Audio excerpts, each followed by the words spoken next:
दुश्मनी जिसके लिए इंसान अपनी हर हद को पार कर सकता है। कहते नहीं है प्यार और दुश्मनी में सब जायज़ है।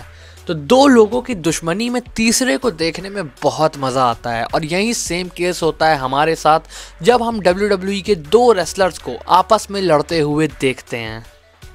भाई जब दो लोगों में लड़ाई होती है ना, देख के बहुत मजा आता है। ऐसे ही सेम केस है हमारे रेसलर्स के साथ। सोचो अगर वो दो लड़ाई हमारे फेवरेट रेसलर्स के बीच में है तो भाई उससे देख के कितनी मजा आएगी। और भाई ये रेसलर्स हर हद तक गुजर जाते हैं एक दूसरे से लड़ते वक्त। भाई देखो ये रियल, मैं नहीं कहूंगा कि एकदम रियल होता है, लेकिन भाई इसे देखने में बहुत ही ज्यादा मजा आती है। Number 5 Roman Reigns versus Brock Lesnar.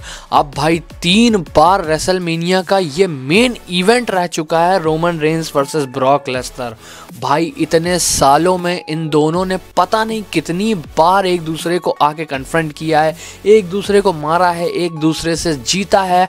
भाई रोमन रेंस और ब्रॉक लेसनर एक परफेक्ट अपोनेंट थे। भाई दोनों ताकतवर थे, दोनों वर्दी थे, दोनों ही बहुत ही अच्छे रेसलर थे। भाई ये राइवलरी तो बहुत ही आइकॉनिक थी जो कि बहुत ही फ्यूचर तक आगे तक हमें याद रहेगी। Number 4 John Cena versus Randy Orton.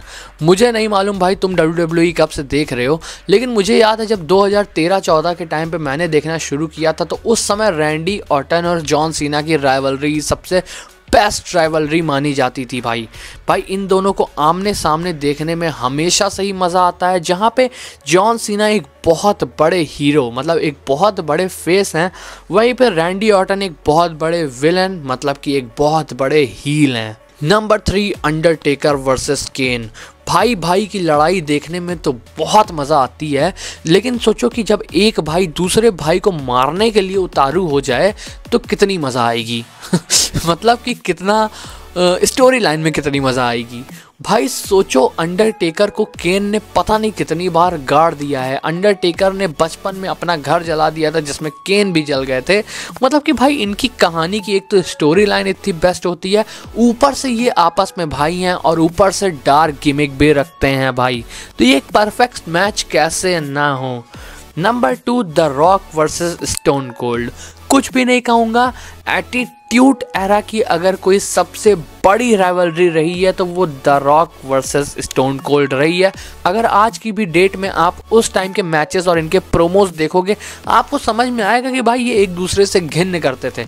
और भाई सच बता रहा हूँ, द रॉक और स्टोन कोल्ड की राइवलरी इतनी बेस्ट कभी ना हो पाती अगर विंस मैकमैन इनके बीच में ना होते तो भाई इसमें मैं कहना चाहूँगा द रॉक और स्टोन कोल्ड का जितना हाथ है उतना ही बड़ा विंस मैकमैन का भी हाथ है। Number 1 WWE versus WCW। अब भाई यहाँ पे कोई एक दो रेसलर्स की बात नहीं हो रही है, यहाँ पे दो रेसलिंग की कंपनियां ही आपस में लड़ती थी। भाई मंडे को एक टाइम पे दोनों शो साथ में आता था। भाई रेटिंग्स के लिए इनमें लड़ाई होती थी। भाई एंड में जाकर WWE भले ही जीत गई थी, लेकिन भाई मैं सोच सकता हूँ कि उस टाइम लोगों को कितना मज़ा आता होगा भाई ये चीज़ देखने में। और भाई लोग कंफ्यूज भी रहते होंगे कि भाई हम देखें किसे। जहाँ पे WCW में भाई हमें स्टिंग जैसे रेसलर्स देखने को मिलते हैं, वहीं पे WWE में हमें अंडरटेकर जैसे रेसलर देखने को मिलेंगे। भाई स्टोन कोल्ड, रॉक ऐसे रेसलर देखने को मिलेंगे। तो भाई ये एक बहुत ही ग्रेटेस्ट राइवलरी रही है जो कि सिर्फ रेसलर्स के नहीं पूरी कंपनी की ही बीच में थी। तो भाई ये थी कुछ राइवलरीज जो मेरी फेवरेट थी। अपनी 5 फेवरेट राइवलरीज कमेंट सेक्शन में लिखो। वीडियो पसंद आई तो लाइक करो और भाई इस चैनल को कर लो सब्सक्राइब, क्योंकि अमेजिंग कंटेंट की भरमार इसी चैनल पे तुम्हें मिलेगी। मिलते हैं नेक्स्ट वीडियो में एक और अमेजिंग कंटेंट के साथ। तब तक के लिए बाय बाय।